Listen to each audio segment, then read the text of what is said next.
hujan tentunya. So, kali ini kita ngobrol santai sambil kita mengenai ini ada unit Vario 160 all new ya, ini yang baru.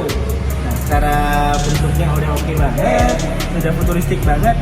Kalau untuk sesinya udah gede, jadi kalau kita kecepatan tinggi udah mantap banget. Oke. Sebetulnya kita tidak akan mereview apa fitur yang ada di sini, cuma saya bakal ngasih tahu nih bagaimana cara menggunakan keyless yang ada di Vario 160. Yuk, mari kita ke sini. Nah, untuk motor Vario baru 160 tentunya kita bakal mendapatkan nih beberapa icon seperti ini. Ini kunci darurat, ini kunci utamanya. Nah, mari kita kenali satu-satu dulu. Yang pertama dari kunci utama. Untuk kunci utama atau keylessnya itu kita dapat dua. Nah, ini satunya bisa dipakai, satunya untuk cadangan. Jadi jangan takut kalau seandainya Anda kehilangan kunci. Kemudian, jika memang kunci Anda hilang keduanya, Anda bisa buat ini kembali. Nah, ini ada barcode. Barcode ini sangat penting sekali. Kalau seandainya kalian kehilangan kunci, ini bisa kalian bawa ke dealer terdekat atau dimanapun itu yang ada produk AHAS-nya. Nah, kalian bisa mencetak kembali untuk remote-nya. Jadi jangan lupa itu tadi ya. Oke, ini kuncinya ada dua, ada barcode-nya juga. Oke, nah kemudian ini kunci darurat untuk bagasi atau yang kita bisa kenal di sini di Jambi itu namanya jok. Ya. Bukan jokes ini bercanda, tapi jok. Jok. Jadi seperti itu. Nah, ini tuh buat kunci bagasi. Nanti bakal saya jelaskan juga bagaimana caranya menggunakan kunci darurat ini dan bagaimana caranya menggunakan keyless ini. Oke. Nah, oke teman-teman. Tadi kan saya sudah menjelaskan beberapa fitur yang kita dapat dari Vario 160 yang baru. Nah, ini saya bakal ngejelasin dulu nih caranya memakai keylessnya. Nah, pertama saya lihatin dulu secara detailnya nih keylessnya. Ada dua tombol, yang di bawah tombol kunci, yang di atas tombol alarm. Oke, saya ulangin kembali. Yang di bawah ini ada tombol kunci, yang di atas adalah tombol alarm. Nah, ini fungsinya berbeda. Yang di atas itu buat mengaktifkan alarm, teman-teman. Nah, ketika dipencet, alarmnya bakal hidup. Nah, boleh lihat di sini. Nah, di bagian kokpit itu bakal ada lampu yang berkedip warna merah. Nah, itu tanda alarmnya sudah hidup. Nah, gampang banget kan buat ngidupin alarmnya. Jadi buat ngidupin alarm ya, teman-teman. Nah, kalau buat matiinnya itu sejalan dengan kita buat ngidupin motor. Nah, caranya seperti ini. Ini remote, di bagian bawah, tombol yang bawah, tekan sampai berwarna hijau. Ditekan ya teman-teman, ditekan lama sampai berwarna hijau. Jangan lupa, sekali lagi saya kasih tahu, ditekan sampai berwarna hijau. Nah, ini sudah berwarna hijau. Nah, baru kita lanjut ke bagian knopnya. Nah, untuk bagian knopnya, kita tekan seperti ini, ke dalam. Oke, kalau sudah kita tekan, maka akan timbul di sini. Naik ke atas. Di sini akan timbul lambang kunci. Itu artinya motor dengan remote ini sudah terkoneksi. Jadi ingat, kalau seandainya kalian mau menghidupkan motornya, pastikan dulu motor dengan remote-nya sudah terkoneksi. Nah, ini tadi dia mati kan? Nah, kalau seandainya remote-nya masih berwarna hijau, jadi kalian tinggal ditekan kembali aja. Oke, nah baru dia terkoneksi kembali. Nah, itu biasanya setelah 1 atau 2 menit dia bakal mati karena itu ada sistem keamanannya. Kemudian kita kembali ke knopnya lagi. Ini knop bisa diputar 2 kali ya teman-teman. Kemudian, nah kalau diputar sekali ke kanan itu bisa buat ngebuka seat atau bagasi atau jok bagian belakang. Nah, itu setelah diputar sekali tadi, kita tekan bagian seat. Jadi seperti ini, kita tekan seat. Nah, maka bagasi belakang bisa kita buka. Oke, saya ulangin kembali ya teman-teman. Tadi saya kembalikan lagi ke posisi semula. Nah, kalau putaran pertama pada knop itu bisa buat ngebuka bagasi bagian belakang. Nah, itu. Kemudian untuk putaran keduanya, nah itulah buat cara buat hidupin motornya. Nah, di sini bagian kokpitnya bisa teman-teman lihat sendiri seperti apa. Nah, jadi seperti itu tadi. Di bagian knop itu ada 2 kali putaran. Yang pertama itu diputar sekali ke kanan itu untuk membuka bagasi belakang atau seat atau jok. Nah, kemudian putaran kedua untuk menghidupkan motornya.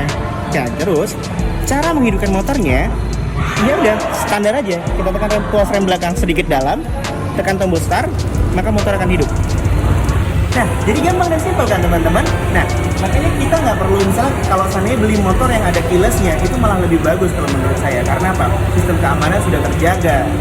Itu tadi. Itu buat cara menghidupkannya. Nah, Bang, buat cara matiinnya gimana? Nah, oke, kita kasih tahu buat cara matiinnya. Pertama-tama, nih, ini kan remote masih hijau nih teman-teman. Nih, lampunya masih hijau. Tapi kita nggak langsung ke remote, kita matiin dulu di bagian knopnya. Oke, bagian knop itu kita putar 2 kali ke kiri. Nah, setelah itu ini bener-bener ya teman ya, harus teman perhatiin banget. Ini harus dimatikan sampai berwarna merah. Nah, ketika dia sudah berwarna merah, maka otomatis motor ini sudah mati teman-teman. Oke, ini sudah mati teman-teman, sudah tidak bisa diputar kembali knopnya. Nah, justru kadang-kadang ada beberapa konsumen yang bicara atau kayak ngeluh sama kita, katanya kok akinya gampang soal kalau pakai remote. Nah, itu tadi mungkin caranya kalian itu kurang tepat teman-teman. Jadi harusnya prosedur mematikannya seperti itu. Jadi jangan sampai lupa. Terkadang tuh memang ada beberapa konsumen yang lupa. Tiba-tiba kalau misalnya cepat-cepat mau ke pasar gitu kan, langsung distandarin aja motornya kan otomatis mesinnya mati. Tapi lah kalian lupa nih buat mutar knopnya ke kiri sampai mati. Kemudian nih remote juga harus dimatikan. Kalau tidak nanti ya baterainya bisa soak teman-teman. Oke, jadi ingat itu ya. Saya ulangin kembali buat cara matiinnya tadi. Ini saya hidupkan kembali ya teman-teman. Nah, ini motor dalam kondisi hidup kembali. Jadi, yang pertama-tama yang harus dilakuin, step pertama itu putar knopnya ke kiri 2 kali. Setelah itu baru matikan remote-nya sampai berwarna merah. Oke, sudah berwarna merah maka dia akan mati sendiri teman-teman. Nah, kira-kira kalian pusing nggak nih atau gimana nih? Atau penjelasan saya agak terlalu belibet? Enggak lah ya, pasti kalian bisa ngerti lah. Oke, itu tadi beberapa penjelasan saya tentang keyless-nya.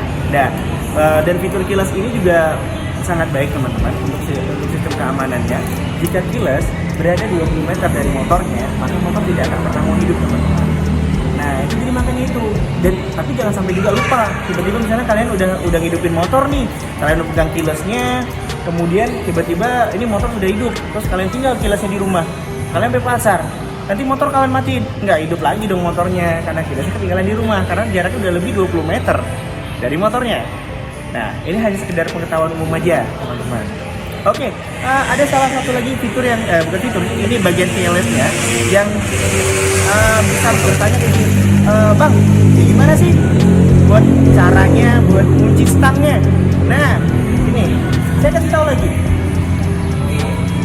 Kalau untuk kunci stangnya, pertama yang benar yang harus kalian lakuin itu adalah hidupkan remote-nya. Setelah itu kembali lagi ke knopnya, ya, di knopnya ditekan dulu ke dalam sampai ada bunyi tit tadi atau terkoneksi dengan remote. Setelah itu baru nih, ini stang kalian merengin ke kiri, ditekan ke dalam, kunci. Baru nih kalian matikan kembali remote-nya, baru terkunci stang. Nah, gitu. Kira-kira paham nggak? Atau agak ribet gimana ya? Enggak lah ya. Ini kan demi keamanan dan juga ini fitur yang baru banget.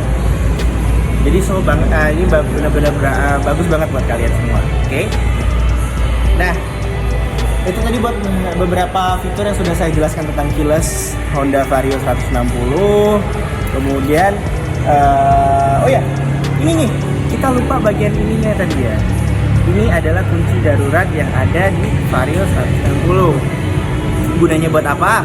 Nah, gunanya kalau kunci keyless ini tertinggal di dalam jok atau di dalam bagasi kalian atau dimanapun, nah ini bergunanya seperti ini.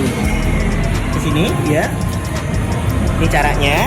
Di bagian ini kan ada nih di sebelah knop kunci ada bagian seperti ini. Ini bisa kalian tarik ke belakang teman-teman. Nah, tuh muncul. Kelihatan nggak? Oke. Nah, jadi muncul ini bagian ini, magnet ini bisa dikonekkan ke sini teman-teman. Nah, ketika dikonekkan, ini bisa ditarik ke bawah. Oke. Nah, kalau sudah ditarik ke bawah, ini bagasinya bisa kalian buka, teman-teman. Jadi seperti itu.